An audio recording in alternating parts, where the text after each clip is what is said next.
Bienvenidos a un nuevo episodio del podcast de Slow Medicine Revolution. Hoy comenzamos con nuestra primera serie monográfica y esta vez esta serie monográfica va a estar dedicada a la glándula tiroides, a las hormonas tiroideas y a todo lo que puede fallar en esta glándula y en su funcionamiento. Para entender en otros episodios de qué hablamos cuando comentamos términos como hipotiroidismo subclínico, por ejemplo, o tiroiditis de Hashimoto, nos parece que primero es importante entender bien qué es la tiroides y cómo funcionan las hormonas tiroideas en el cuerpo. Así que estamos aquí de nuevo reunidas con las doctoras África Villarroel y la doctora Susan Judas y yo misma, que soy Sari Arponen. Susan, ¿qué tal? ¿Cómo te encuentras hoy? Buenos días, Ari, ¿qué tal? Aquí estamos con un nuevo episodio. África, ¿qué tal? ¿Qué pasa? ¿Cómo estamos? Hola, ¿qué tal? Encantada de compartir esta charla con vosotras otra vez. Muy bien. Antes de comenzar a hablar sobre la tiroides, os recordamos que tendréis las notas de este episodio colgadas en nuestra página web, slowmedicinerevolution.com, y también en nuestras redes sociales, Slow Medicine Revolution, en Instagram, en Facebook y también en YouTube, donde también podéis dejarnos en todas estas redes sociales o en el formulario de contacto de la página web vuestras dudas y comentarios y también si tenéis alguna pregunta, porque en próximos episodios haremos algún episodio especial monográfico de preguntas y respuestas, así que animaos a plantearnos vuestras dudas. Vamos a meternos ya en la materia, en la tiroides, la glándula tiroides. Seguro que sabéis, la mayoría, que es una glándula que está en la parte anterior del cuello. En realidad, antes que la glándula, a mí siempre me gusta comentar un poco la historia de las cosas en medicina y en la vida en general. Y es curioso saber que antes que la propia glándula, se conoció un problema de la glándula, que es el bocio. En la medicina china hay muchísimos textos chinos históricos de medicina desde hace miles de años y en algunos de ellos pues realmente hay hallazgos que todavía hoy en día se utilizan. Por ejemplo, el tratamiento de la malaria ya se hacía con derivados de la planta artemisa, como las artemisinas hoy en día. Los chinos ya trataban la malaria con fármacos que utilizamos en el siglo XXI. Y así, en textos chinos históricos, desde hace unos 4.000 o 5.000 años antes de Cristo, perdón, desde hace 4 o 5.000 años, es decir, unos 2.000, 3.000 años antes de Cristo, ya se hablaba del bocio. El bocio es cuando esa glándula tiroides pues, se pone muy grande, ese bulto que se ve en la parte anterior del cuello.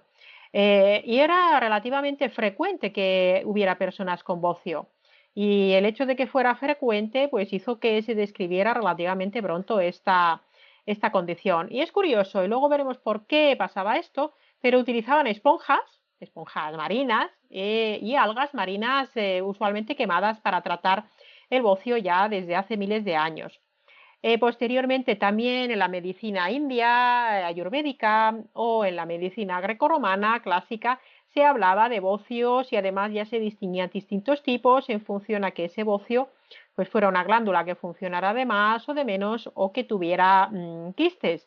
Y ya se proponían también tratamientos como consumir, por ejemplo, ciertas comidas para hacer que la glándula pues regulara su función.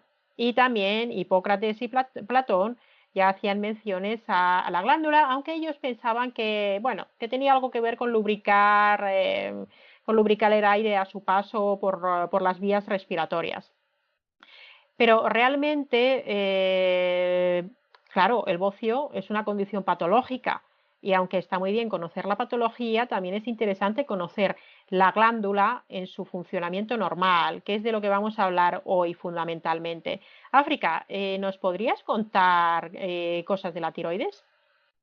Sí, la glándula tiroides, como bien dices, se conoce de hace miles de años. Es una glándula muy chiquitita en condiciones normales, con forma de mariposa. Pesa unos 15-30 gramos en el adulto, o sea que es una glándula pequeña. y se localiza, como bien decías antes, en la cara anterior del cuello, justo por debajo de la nuez de Adán, que también se llama cartílago tiroides por este motivo. El nombre de tiroides procede de una palabra griega, que es la palabra tireoides, que significa escudo, porque inicialmente, bueno, lo que se vio es que tenía esa especie de forma con dos lóbulos que parecía un escudo y por eso se le puso este nombre. Ya podemos ver algún dibujo de Leonardo da Vinci en sus tratados de anatomía en el que aparecía la glándula tiroidea, pero esta glándula no se identificó hasta un poquito después, el siglo XVII, por un anatomista llamado Thomas Wharton. Se fue conociendo esta glándula y demás, pero no se llegó todavía hasta el siglo XIX aproximadamente a saber qué funciones tenía y qué efectos producía su mal funcionamiento.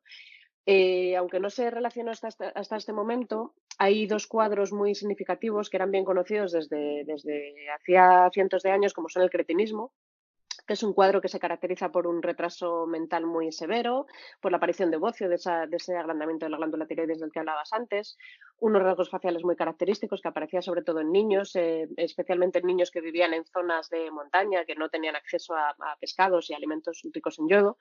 Y también se conocía el mixedema, que es un cuadro que puede ser bastante grave, puede ser potencialmente mortal incluso, que se caracteriza también pues eso, por aumento de peso, edema sin fobia generalizados, una voz así como muy profunda, muy tosca, la lengua ancha y demás, que puede incluso llevar al coma.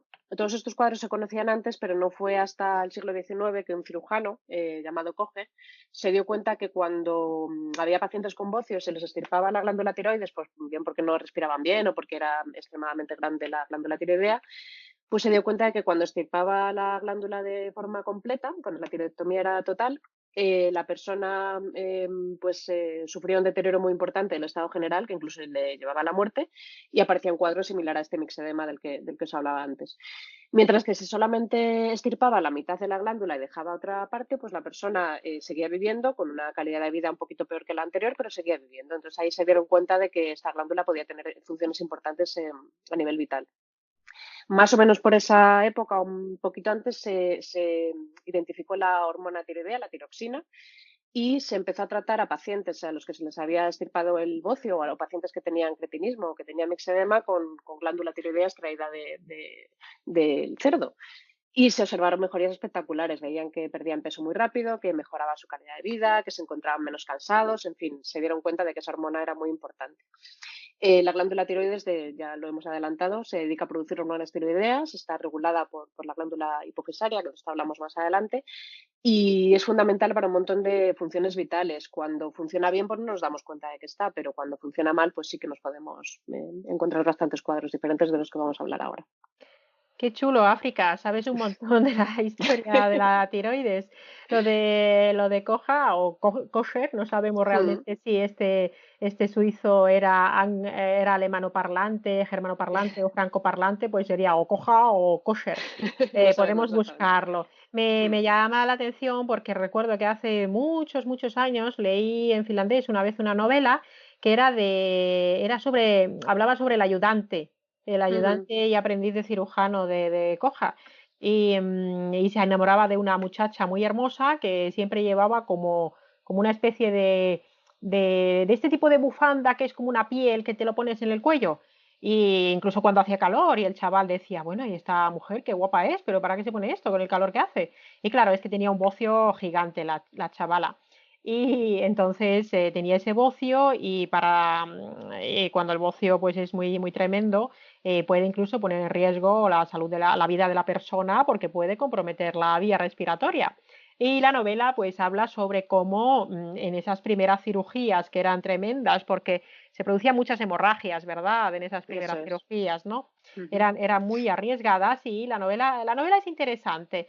Luego, en las notas del episodio, en nuestra página web, en slowmedicinerevolution.com, pondremos un enlace si consigo encontrar el libro en castellano, porque a lo mejor leerlo en finlandés puede ser demasiado arduo para la mayoría de los que nos estáis escuchando. Así que ha sido interesante también el descubrimiento que comentas de las hormonas tiroideas. Así que empezaron a dar hormona tiroidea extraída de tiroides de cerdo. Es interesante esto. Susan, ¿podrías explicarnos un poco más a fondo cuáles son las hormonas tiroideas, cómo se llaman y también un poco más esto que comentaba África de cómo se regula la producción de las hormonas tiroideas a nivel cerebral. Sí, bueno, primero decir que lo que ha explicado África, súper interesante, muchos datos que son muy curiosos y que seguro que la gran mayoría de los que nos escuchan y yo incluida, muchas cosas no las sabía. Así que gracias, África. Y decir sobre las hormonas tiroideas, pues un poco como ha comentado mi compañera, son hormonas que se fabrican en la tiroides y que tienen una función vital.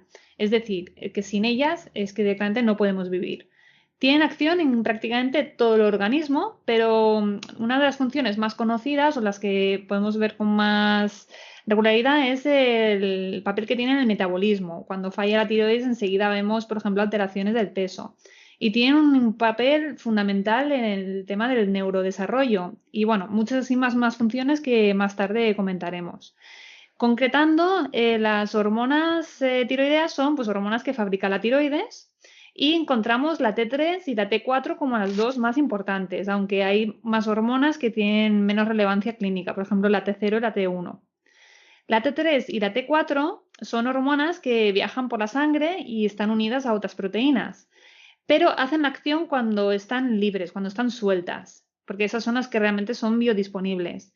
Entonces, en la analítica, por ejemplo, es importante que cuando pidamos una analítica miremos la T3 y la T4 que sean libres, porque si miramos solamente la T3 y la T4 total, eso puede resultar engañoso y nos puede salir un resultado que pensemos que esté dentro de los rangos, pero realmente, como he dicho, la función la hace las que están libres. Entonces, es importante determinar estas. La T3 es la hormona que diríamos que es la activa, la que llega a hacer la función. Y la T4 es una hormona, podríamos decir, como que de reserva y que cuando llega al objetivo, al tejido, ¿no? Donde tiene que hacer la función, se acaba transformando en más T3. Todo esto se regula bajo las órdenes de la hipófisis que está en el cerebro, que es la que fabrica la TSH, que es otra de los parámetros que miramos en analítica cuando queremos ver si hay alguna alteración de la tiroides. Y esa TSH es la que va a estimular más o menos a la glándula, como si fuera una jefa que le ordena pues, si tiene que trabajar más o menos. Esta hipófisis, a su vez, está regulada por el hipotálamo, que secreta otra sustancia que se llama TRH. Y eso es importante pues, porque a veces las alteraciones de la tiroides no son tanto a nivel de la glándula, sino que también lo podemos encontrar a nivel de estos dos otros órganos. Por último, a veces encontramos síntomas que nos sugieren pues, como que hay sintomatología compatible con un hipotiroidismo, pero hacemos la analítica, vemos que todos los parámetros están dentro de los rangos, siempre teniendo en cuenta de mirarlos con ojos actualizados. Y entonces, en este caso sería muy interesante solicitar la T3 reversa, porque ocurre que en ocasiones la T4 no convierte bien la T3 y se genera pues, una T3 que se llama reversa, que todo el mundo tenemos, pero en poquita cantidad. Y cuando esta conversión es mayor de la cuenta, es un problema porque es una hormona que está inactiva, es decir, no hace la función. Y esto, por ejemplo, está muy relacionado con muchos diagnósticos que vemos de fatiga crónica, fibromialgia, por ejemplo. Ujú. Vaya, pues hay varias cosas que tener en cuenta a la hora de posteriormente cuando comentemos cómo hay que evaluar la función tiroidea. Es decir, tendríamos la T4 que además tiene que pasar a T3 y luego hay situaciones en las que la T4 pasa a T3 reversa.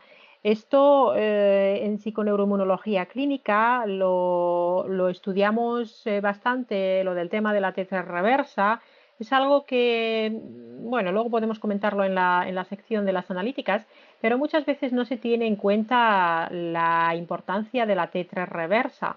La T3 reversa, como has comentado, Susan, efectivamente es una forma más inactiva de la hormona. Para explicarlo de forma sencilla, la T4 pasa a T3, luego podemos comentar con África qué cosas hacen falta para pasar la T4 a T3, porque además este paso de T4 a T3 pues requiere de muchos factores. Es además algo que sucede fundamentalmente fuera de la glándula tiroides, en otros órganos. Y cuando fuera de la glándula tiroides, a nivel periférico, la T4 pasa a T3, esa T3 luego pues, se utiliza a nivel periférico.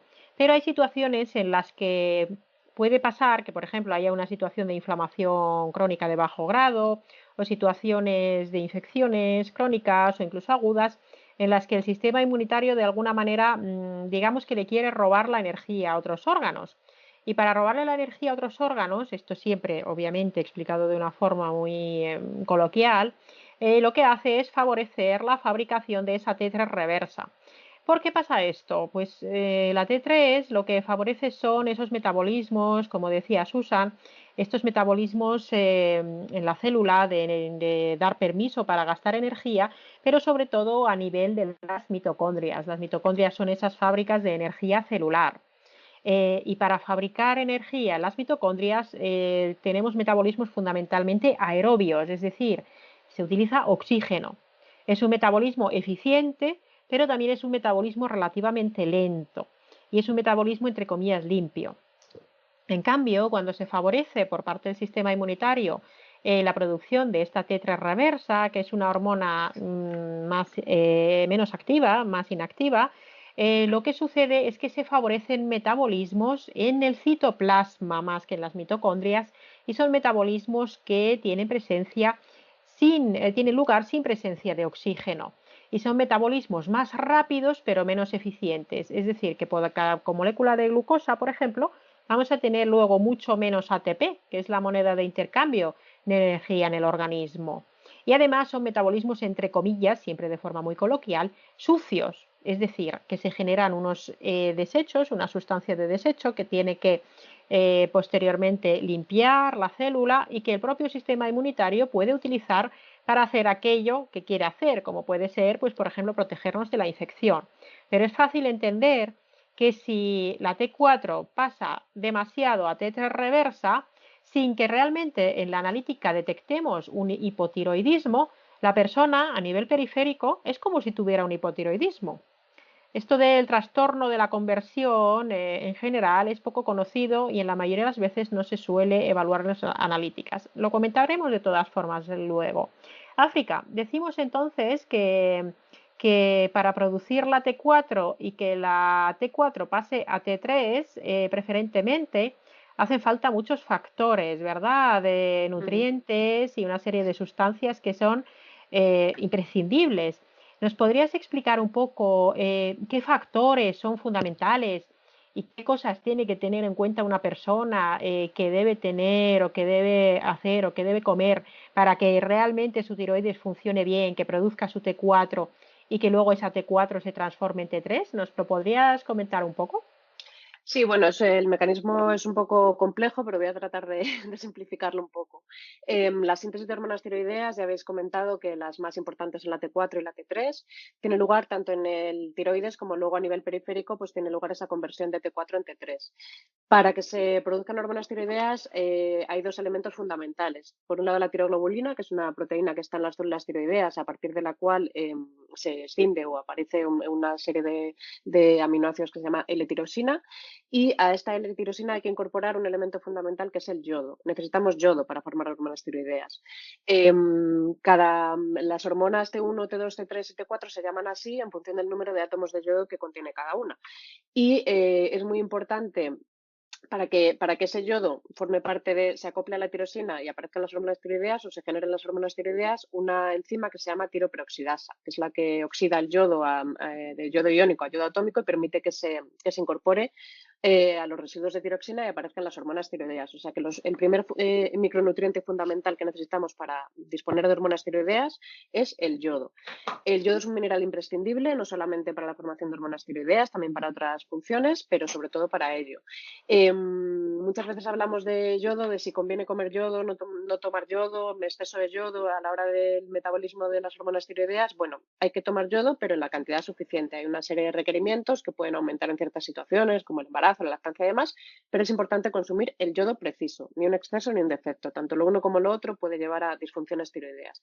Pero es que además, una vez que tenemos estas hormonas tiroideas, son liberadas al torrente sanguíneo y, como bien decía Susan, se transportan por el torrente sanguíneo unidas a ciertas proteínas.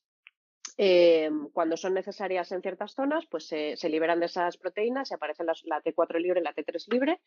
La T4 libre tiene que liberar un átomo de yodo para convertirse en T3 libre, que es la hormona biológicamente activa, la que va a intervenir en el metabolismo, en todas esas funciones de las que vamos a hablar. Para que la T4 se convierta adecuadamente a T3 es fundamental una serie de cofactores o de micronutrientes, como pueden ser el selenio, el zinc, el cobre, ciertas vitaminas como la vitamina C, la vitamina E, la vitamina B12. Si no tenemos niveles suficientes de todos estos cofactores, de todos estos micronutrientes, y cuando hablo de niveles suficientes me refiero a niveles funcionalmente suficientes, no solamente que estén dentro del rango de laboratorio, sino que sean suficientes para ello, pues la conversión puede verse afectada. Hablando de los rangos de referencia pues nos hablan de los valores que suelen tener el 95% de la población sobre un parámetro determinado. Pero un parámetro, luego hay un 2,5% de la población que lo puede tener un poco por encima, otro 2,5% de la población que lo puede tener un poco por debajo, pero bueno, la mayor parte de la gente sana tiene un valor de selenio, por ejemplo, entre 50 y 150 microgramos. ¿Qué ocurre? Que si el rango de referencia es tan amplio, entre 50 y 150, pues no será lo mismo tener 51 que tener 149. O sea, lo ideal sería, en el término medio está la virtud, y lo ideal sería que los valores de ciertos micronutrientes estuvieran más o menos a la mitad. Porque cuando vemos valores tirando hacia el límite inferior del rango, eso puede suponer una afectación a la hora de la conversión de T4 en T3. Y estos micronutrientes los obtenemos de la dieta. Es fundamental alimentarse adecuadamente, consumir alimentos que incluyan este tipo de micronutrientes, pero puede ocurrir, por ejemplo, ciertos factores que hagan que no se absorban adecuadamente o ciertos factores que se hagan que se consuman de más, y todo ello puede afectar a la conversión de T4 en T3. Asimismo, otro factor importante, por ejemplo, es el hierro. El hierro y la hormona tiroidea son un poco un círculo vicioso. Cuando hay un hipotiroidismo puede haber una menor absorción de hierro, y cuando no hay suficiente hierro, el hierro que forma parte de la tiroperoxidasa tiroidea, si no hay suficiente hierro, pues no se producen suficientes hormonas tiroideas. Entonces es necesario también que dispongamos de unos niveles adecuados de hierro, que esto en mujeres, por ejemplo, es relativamente frecuente que tengamos cierto déficit de hierro por las pérdidas menstruales, pero una cosa es tener unos niveles un poco disminuidos y otra cosa es tener un déficit de hierro. Cuando aparece un déficit de hierro hay que buscar las causas siempre. Entonces influyen mucho este tipo de micronutrientes, los niveles que tengamos y que los niveles sean adecuados. O sea que en realidad son múltiples los factores que tienen que estar en condiciones adecuadas para que realmente se fabriquen estas hormonas tiroideas. Y además normalmente de los que has comentado no se suele evaluar en las analíticas cómo están los niveles y si están en rangos funcionales. O sea, estamos ya identificando para posteriores episodios factores que habría que tener en cuenta a la hora de evaluar la salud completa de una persona que puede estar teniendo un problema en la tiroides. Es decir, estos micronutrientes, el yodo, la L-tirosina, el selenio, el zinc, cobre, vitamina C, vitamina B12, supongo que la vitamina D también, Sí. la A, el zinc, ejercicio. El ejercicio también es importante para que se mejore también incluso la sensibilidad celular a las hormonas tiroideas. Pues son factores que van a permitir tener una adecuada función una adecuada producción de hormona tiroidea por un lado y luego también una adecuada conversión. Pero supongo que igual que hay factores que favorecen esta producción o esta conversión, puede haber también, o lo sé positivamente que lo hay, que hay muchos factores que inhiben la producción por un lado o que pueden hacer que no se produzca bien esa conversión. Susan, ¿qué cosas pueden hacer que no funcione bien la producción de la T4 o bien que no se convierta luego bien esa T4 en T3 a nivel de los tejidos periféricos? Sí, lo cierto es que la buena función tiroidea se puede ver comprometida pues, por muchos factores y muchos de ellos lo vemos a diario. Por ejemplo, el estrés continuado es fatal para la tiroides. También podemos encontrar alteraciones en caso de ciertas infecciones víricas, por ejemplo. Algunos medicamentos también pueden afectar. haber hecho pues un proceso de radiación en la zona, por haber tenido, por ejemplo, un hipertiroidismo, pues evidentemente afecta a la producción de hormonas tiroideas y puedes acabar pues con un hipotiroidismo. Y algunas enfermedades autoinmunes también pueden afectar a la glándula tiroides y una, por ejemplo, que está muy relacionada es la celiaquía, que también sería interesante si hay alguna alteración de la función, pues investigarlo. Hay otras situaciones en las que también hay más necesidad de hormonas que podemos encontrar, por ejemplo, en el embarazo o cuando se utilizan anticonceptivos o también en personas que tienen una baja metilación y está relacionado con el nivel de estrógenos en el cuerpo. Luego hay otras situaciones en las que se puede haber una conversión mayor de R3 reversa cuando hay situaciones en las que el organismo puede interpretar como que le va a faltar energía para más adelante. Entonces es como un intento de reservarla y esto ocurre pues en situaciones de un estrés crónico que puede ser de más alto grado de menos, pero que está siempre ahí. Por ejemplo, un trabajo muy estresante, una mala relación de pareja, problemas económicos, por ejemplo, cualquier cosa que sea una fuente de estrés, que lo vivas mal cada día. O también, por ejemplo, cuando haces una dieta muy restrictiva, esto lo vemos muchísimo, sobre todo en mujeres, ¿no? Que hacen una dieta muy hipocalórica porque creen que es la mejor forma de perder peso y esto a la larga pues tiene consecuencias muy importantes para el metabolismo y sobre todo pues para la glándula tiroidea, que es la que controla también todo este tema.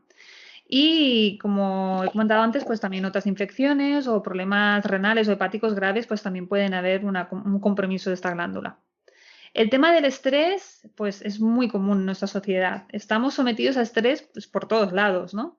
Un poco lo que he dicho, pues el trabajo, la casa, que si los hijos, que si el tema económico. Y esto nadie nos enseña a gestionarlo. No hay una asignatura de gestión del estrés desde la infancia en la escuela, sino que estamos acostumbrados a tenerla, bueno, a aguantarnos, ¿no? Hasta que el cuerpo dice, pues aquí he llegado. Y pues, a veces pasa que la glándula tiroides ya pues se queja y ya es cuando empiezan a aparecer todos esos problemas. Y de hecho hay muchas enfermedades relacionadas con la glándula tiroides, por ejemplo, pues brotes del síndrome de fatiga crónica, fibromialgia, que cuando se investiga un poquillo más, pues muchas de estas personas tienen una alteración también de la tiroides y también pues encontramos una determinación de T3 reversa más elevada. Y pues puede tener mucha relación con todo esto e incluso también pueden brotar enfermedades más serias.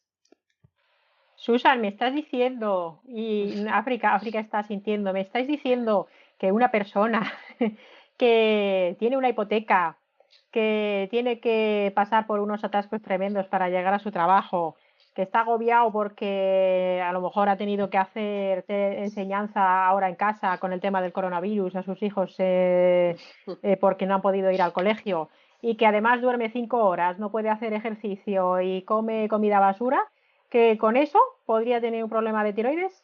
Bueno, es que has Sí. planteado el escenario perfecto para que la tiroides reviente.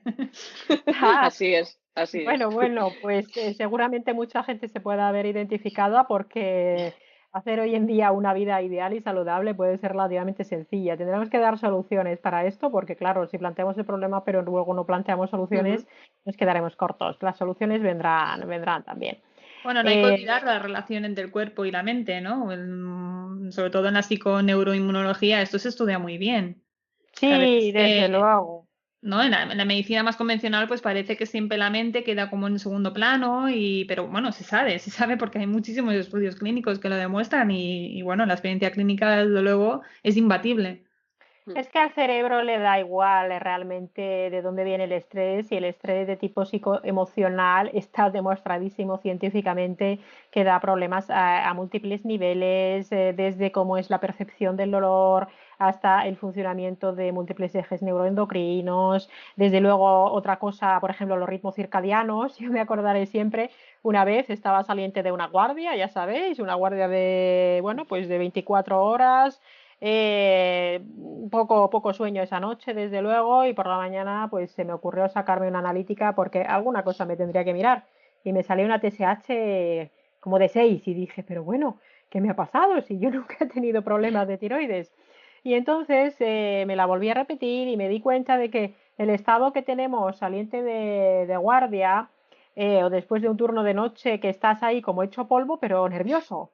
Entonces estás como un poquito hipotiroideo por un lado, pero por otro lado con ese exceso de catecolaminas, ¿verdad? Mm. Entonces los ritmos circadianos, el estrés y todos estos factores que comentamos y que están súper presentes en la mayoría de la gente en nuestra sociedad, desde luego pueden hacer que la glándula tiroidea y su función acaben bastante fastidiadas. Vale, si el cuerpo, si la evolución se ha preocupado porque en los organismos humanos y obviamente en todos los que tienen la glándula tiroides, si se ha preocupado la evolución porque funcione esto tan bien y que se fabriquen las hormonas y está tan complejamente regulada, pues será por algo, será porque las hormonas tiroideas harán algo importante, ¿no? África, ¿podrías comentarnos un poco? A ver, no hace falta meternos en el detalle porque las funciones son cientos o miles, ¿no? Pero ¿podrías comentarnos un poco por encima cuáles son las funciones realmente de las hormonas tiroideas? Claro, yo creo que sí, teniendo en cuenta que intervienen tantas funciones, a lo mejor acabamos antes y digo en qué no interviene, porque como influye absolutamente en todas las funciones de nuestro organismo, pues por ejemplo, una de las más conocidas o que más nos puede dar una pista acerca de si la glándula tiroidea funciona bien o mal es la termogénesis. La glándula tiroidea, las hormonas influyen en la temperatura, la regulación de la temperatura, en la generación de calor y en cómo se utiliza este calor por parte del organismo. Y así, por ejemplo, es muy frecuente ver en personas con hipotiroidismo, uno de los datos fundamentales es que tienen una mayor sensibilidad al frío o una intolerancia al frío o una tendencia a tener una temperatura basal, la temperatura que tenemos justo al despertar, antes incluso de levantarnos de la cama y de empezar a movernos, la temperatura basal más baja de lo habitual. Ese es un dato que nos puede hacer sospechar un hipotiroidismo. Asimismo, cuando hay un hipertiroidismo, un exceso de hormona tiroidea, podemos ver cómo una persona puede tener una temperatura más elevada o golpes de calor o se encuentra más sofocado y demás. No quiero decir que todas las alteraciones de la termorregulación tienen su origen en el hipotiroidismo, pero como ya hemos comentado, hay muchas enfermedades crónicas que también influyen en esa conversión de T4 en T3. Entonces podemos ver ciertas enfermedades que afectan a la conversión y que también pueden producir sin tocar las hormonas tiroideas. Si no determinamos la T3 reversa, no sabemos si la conversión es buena o no, o aunque lo podamos sospechar. Y ciertas enfermedades pueden afectar la conversión y tener ese síntoma concreto, aunque las hormonas tiroideas en sangre sean correctas. También influye en el crecimiento, es fundamental para el desarrollo tanto neurológico como ponderostatural, o sea, de peso y estatura en niños y también en el feto y demás, en el desarrollo embriológico. Por eso cuando uno de los síntomas que nos pueden poner en la pista de que un niño o un adolescente no tenga un problema tiroideo es que no crezca adecuadamente o que no gane peso adecuadamente o que también influye, por ejemplo, en el ciclo menstrual, pues las alteraciones en la regularidad del ciclo o en la fertilidad o el que una mujer tenga problemas de concepción o abortos recurrentes, pues también nos pueden poner en la pista de un problema tiroideo, porque también influye mucho en la regulación de los ciclos menstruales y de la fertilidad. Como decimos, influyen casi todo, son esenciales para el desarrollo, para el metabolismo, tanto de proteínas como de grasas, hidratos de carbono. Es fundamental la utilización de la energía por parte de las hormonas tiroideas. Otro de los datos que solemos ver cuando hay alteraciones en la función son cambios en el peso. Es muy característico en el caso del hipotiroidismo, de la falta de función de hormona tiroidea, que una persona tenga tendencia a aumentar de peso por dos motivos. Uno, porque tiene retención de líquidos, porque aumentan ciertos lipopolisacáridos que acumulan agua, y por otro, porque utiliza menos energía. Aunque no es patognomónico, porque también vemos personas con hipotiroidismo que pueden tener pérdida de peso. O sea que, pero en fin, las fluctuaciones en el peso nos pueden hacer sospechar también problemas en la glándula tiroidea. Influye también en el ritmo cardíaco, en la ventilación, en la respiración, en el metabolismo basal, en fin, es que yo digo que acabamos antes y hablamos de lo que no interviene.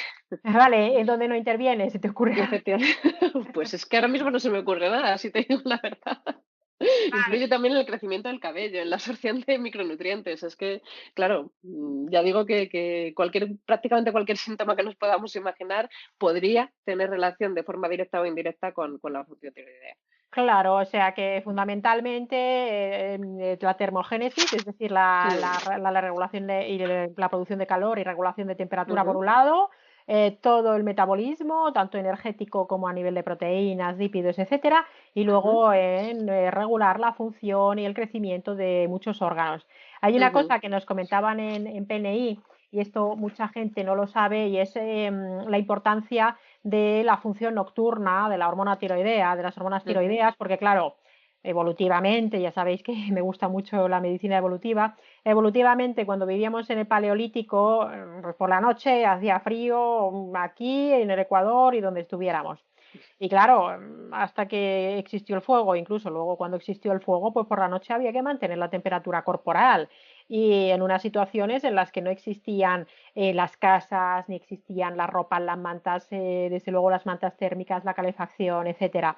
Y entonces, como la temperatura a lo largo del día se mantiene mucho por la actividad muscular, esa actividad muscular por la noche cuando uno está dormido no existe y necesita que las hormonas tiroideas ejerzan esa generación de calor para que uno no acabe hecho un pajarito, ¿no? Para que no acabe congelado por la noche.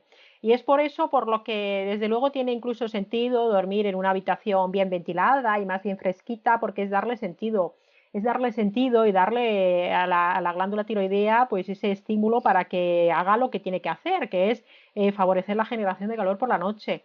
Y de hecho, no sé si lo recordáis, pero estuvimos comentando hace algunos meses que de media la temperatura corporal de los seres humanos, por lo menos de nuestras sociedades industrializadas, ha bajado medio grado aproximadamente.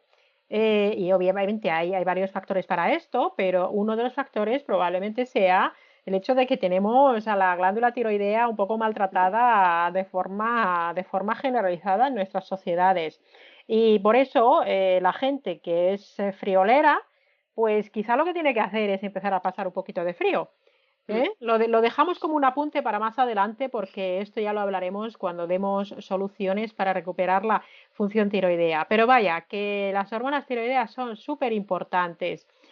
Por lo tanto, si una persona llega a cualquier consulta de un profesional sanitario, médico, incluso pues nutricionista, otros profesionales, y cuenta todo este popurrí de síntomas que ya has apuntado un poco, pero que comentaremos en próximos episodios más a fondo, pues habrá que hacer una valoración de cómo funciona realmente la tiroides. Susan, a nivel analítico, ¿qué determinaciones analíticas son las que en general se suelen hacer para evaluar la función tiroidea? ¿Y hay alguna cosa que no se suele hacer aunque debería determinarse? ¿Y hay algún problema en general para la interpretación? Sin meternos muy a fondo tampoco, pero comenta un poco por encima lo de las analíticas que se suelen hacer y las que habitualmente no se hacen y se deberían hacer. A ver, lo ideal para evaluar bien la función tiroidea sería solicitar la TSH, la 3 y la T4 tanto libres como totales, la T3 reversa, los anticuerpos antitiroideos y también, pues como ha comentado África, pues todos los micronutrientes que pueden tener relación, ¿no?, con la tiroides, como el zinc, el selenio, hierro, etcétera. Vale, eso es lo ideal.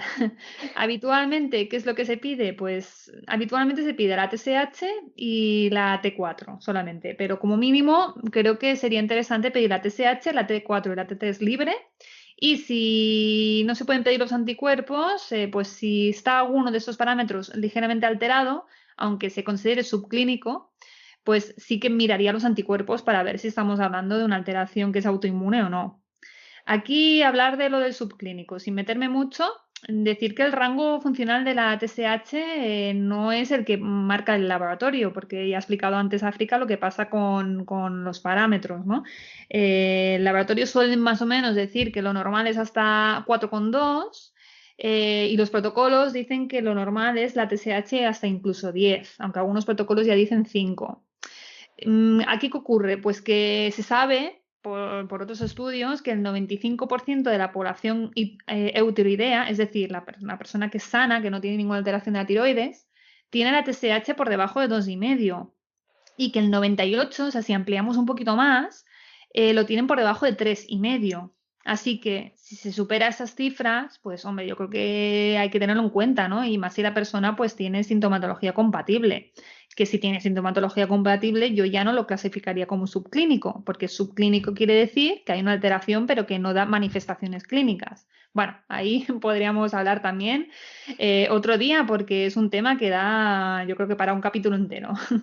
Y respecto a la tetes reversa, pues también sería muy interesante solicitarla cuando también hay sintomatología compatible, pero las analíticas salen bien, incluso con los rangos funcionales, y hay pues sospechas, ¿no? Que hay un trastorno de conversión. El problema es que supongo que más adelante ya empezarán a tenerlo más, pero hay muchos hospitales y centros que no la tienen disponible. Mismamente, por ejemplo, mi hospital no lo tiene. Pero si hay sospecha, yo creo que valdría la pena incluso hacerlo por privado. Y luego, bueno, pues lo que hemos comentado, todo el tema de micronutrientes es súper importante valorarlo bien para ver por dónde está fallando, ¿no? Por dónde está el agujero, porque si vemos una alteración, damos la hormona, pero no estamos arreglando lo que realmente falla, pues no vamos bien.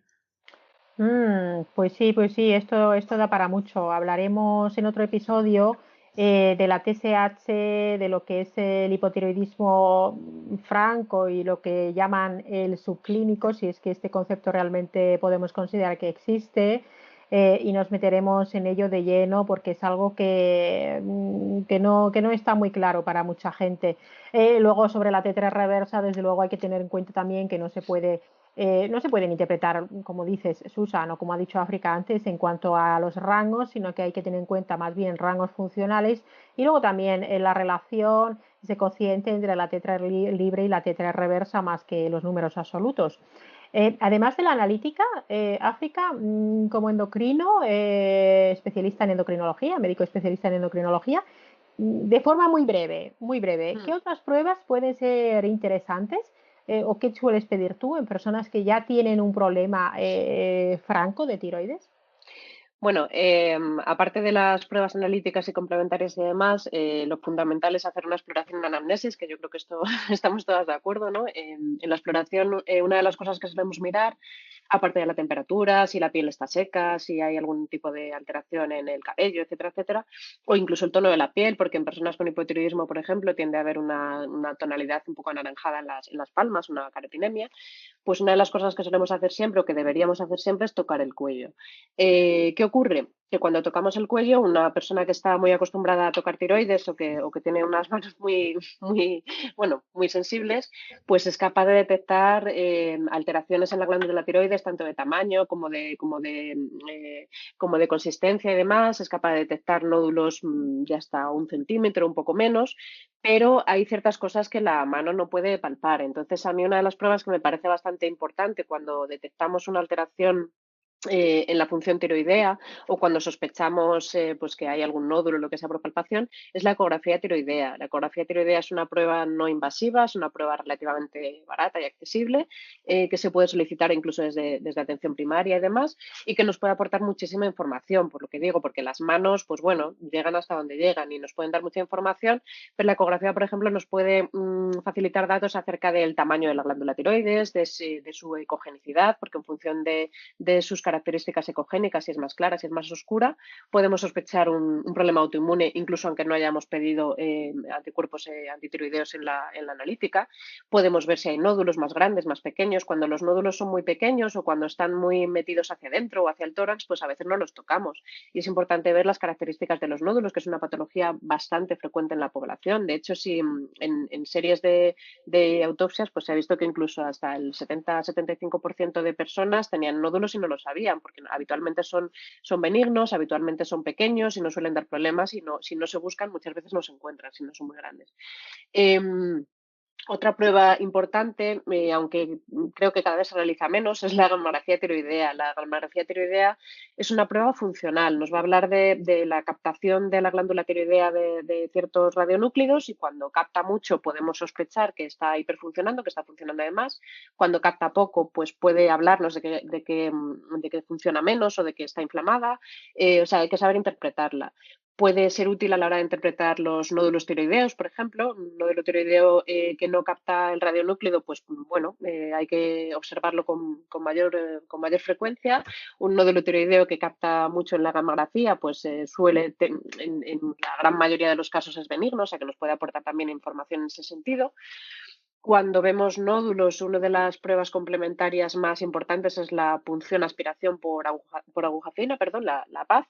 Hay unos criterios estrictos para realizar esta prueba, porque esta sí que es una prueba invasiva, que bueno, puede ser incluso dolorosa, molesta, y que consiste bueno, pues en introducir una agujita muy fina en el nódulo tiroideo, extraer una parte de tejido y analizarlo pues, para ver qué características tiene, si es benigno, si tiene sospecha de malignidad y demás.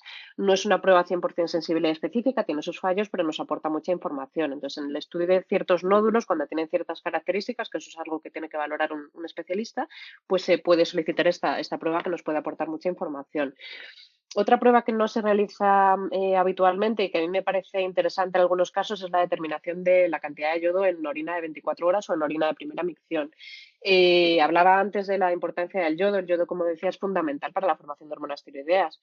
Si consumimos un exceso de yodo pueden aparecer problemas, como por ejemplo un exceso en la producción de hormonas tiroideas o incluso puede no desencadenar, pero sí influir en la inmunidad tiroidea. Pero cuando consumimos poco yodo, que eso es algo que en el mundo en el que vivimos, en el entorno que nos movemos, no es excesivamente frecuente, pero que todavía pasa, pues cuando no consumimos suficiente yodo puede dar problemas también, tanto a nivel de aparición de bocio, como de nódulos, como de hipotiroidismos, etcétera, etcétera.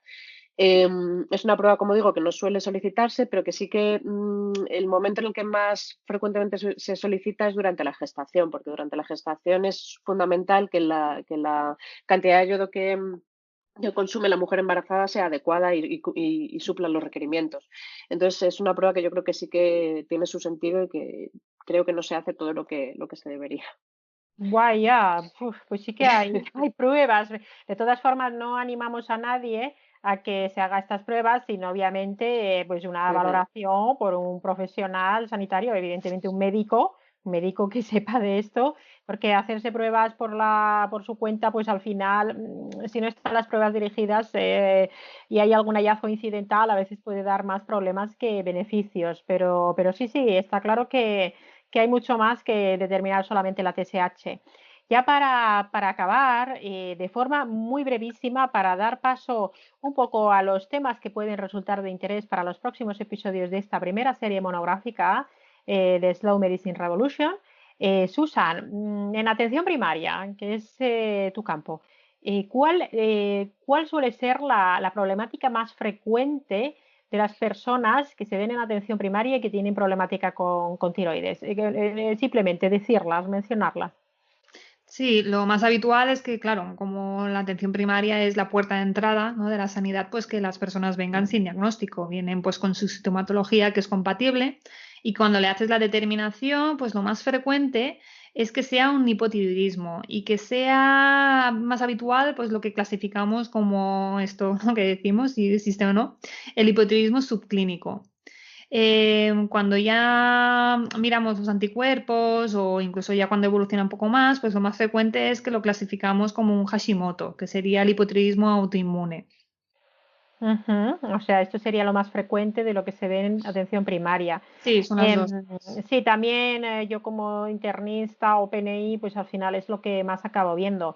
Pero en lo que es en una consulta ya especializada de endocrinología, África, ¿dirías que esto también es lo más frecuente? Y si lo es, ¿qué otras patologías ves? Y si son muy frecuentes o no, además del hipotiroidismo subclínico o no y la tiroiditis de Hashimoto. Sí, efectivamente, lo que más vemos en las consultas con respecto a la función tiroidea son hipotiroidismos subclínicos, entre comillas, pero esto, como hemos dicho, da para un post entero.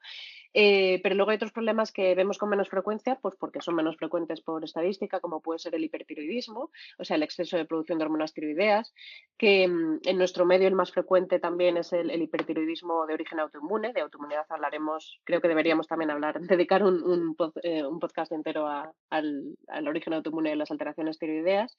Pero hay otras causas de hipertiroidismo que puede ser transitorio, puede ser definitivo, puede ser provocado por nódulos o por otros motivos o por fármacos. También vemos afectación en la función tiroidea por la toma de ciertos fármacos que pueden afectar. Vemos también tiroiditis, inflamaciones de la glándula tiroideas que pueden ser agudas, subagudas, posparto, que también creo que da para, para otro capítulo, podría dar. Son bastante frecuentes los nódulos, con o sin afectación de la función tiroidea, porque los nódulos no siempre producen afectación de la función tiroidea, pero bueno, ahí están y hay que estudiarlos. Y un problema que es afortunadamente menos frecuente y afortunadamente en general en la mayoría de los casos de buen pronóstico es el cáncer de tiroides, que también hay que tenerlo en cuenta y también, bueno, pues tenemos que estar sobre él. Ajá. Pues sí queda de sí la tiroides y esto que no nos hemos metido realmente en patología. Mm. Ya la ultimísima pregunta, que es para que respondáis más bien sí o no. ¿Los problemas de tiroides en población general están en aumento o están desapareciendo? Bueno, Mi percepción que es que están conteste aumentando. África que se dedicamos a ello, pero vamos, yo tengo claro que están en Sí, aumento. mi Sí, percepción es que están aumentando, claramente. sí, sí, podemos buscar estadísticas y poner los enlaces. Efectivamente, yo cuando Mm. veo ya gente que han debutado con 15 años, con 10 años incluso, con una Ujú. autoinmunidad tiroidea, o varones con problemas de tiroides que antes era rarísimo, Mm. algo hay que estamos haciendo a nivel de sociedad y a nivel de salud individual que quizás no Sí. es lo óptimo, no solo para la salud nuestra, sino para, desde luego, la salud de la tiroides. Sí, África. Sí, sí, por un lado es verdad que están aumentando porque los diagnosticamos más o porque estamos más al tanto, o porque hay pruebas mejores, etcétera, pero no solamente o sea, no es la única causa. Yo creo que sí que está aumentando por nuestro estilo de vida, por cómo vivimos, cómo nos estresamos, cómo comemos, etcétera. Y lo que decías, cada vez vemos más niños y varones, porque esto hace años era territorio de mujeres prácticamente. Los problemas tiroideos los veíamos casi no digo de forma exclusiva, pero eran muchísimo más frecuentes en mujeres. Y ahora mismo cada vez vemos más varones también con afectación tiroidea. Pues vaya tela, o sea, solo para hablar de lo que es la función, sobre todo fundamentalmente normal, aunque hayamos introducido ya algunos conceptos de patología, nos hemos tirado un buen rato, pero es que claro, si no entendemos bien cómo funciona la tiroides y eso que no nos hemos metido tampoco en mucha profundidad, pues es difícil luego hablar de patología, ¿verdad? Mm. De lo que hemos hablado es un poquito de la historia de la tiroides, cómo se fabrican las hormonas tiroideas, qué son, qué cosas hacen falta para que se produzcan y se conviertan bien las hormonas tiroideas y qué cosas de nuestro estilo de vida, sobre todo, son las que pueden afectar para que no funcione bien todo el eje tiroideo. Y también hemos revisado de forma somera las funciones de la tiroides y cómo diagnosticar, cómo hacer esa primera evaluación diagnóstica de los problemas tiroideos. Somos conscientes, yo creo las tres, de que todo esto es muchísimo material, como queda grabado en el podcast, pues se puede escuchar las veces que sea necesario. De todas formas, recordad que tendréis las notas de este podcast con alguna explicación y algún esquema explicativo, algún enlace a más información. Tendréis todo esto colgado en nuestra página web en slowmedicinerevolution.com y también pondremos enlaces y algún extracto en nuestras redes sociales Slow Medicine Revolution en Facebook, en Instagram y en YouTube. Podéis dejarnos también vuestras dudas, vuestros comentarios en nuestras redes sociales y también en el formulario de contacto de la web. Porque más adelante, cuando acabemos también la serie monográfica, pues si surgen muchas dudas, las podemos recopilar y podemos hacer, ¿no? ¿Qué os parece? Hacemos luego un episodio de preguntas y respuestas monográfico de tiroides, que puede ser que surjan muchas preguntas y respuestas. ¿Cómo lo veis? Sí, lo veo perfecto. Yo creo Sí, que puede dar sí, bastante de sí. sería súper Perfecto. interesante, sería genial. Bueno, pues muchísimas gracias, Susan, muchísimas gracias, África. En el siguiente episodio seguiremos hablando de la tiroides, hablaremos de hipotiroidismo, esta vez no será un episodio secreto, será hipotiroidismo subclínico, si es que existe el hipotiroidismo subclínico, el hipotiroidismo franco también. No nos meteremos en la autoinmunidad en el próximo episodio porque sería mezclar muchos conceptos. Os esperamos y estamos abiertas a que nos expreséis vuestros comentarios. Si queréis calificar el podcast y darnos, pues creo que ponen un like, unos corazoncitos, unas estrellitas. Si os gusta, pues el podcast, esto nos animará para seguir produciendo contenidos que os puedan ser de utilidad a todos los que nos escucháis. Hasta luego. Hasta la Adiós. próxima.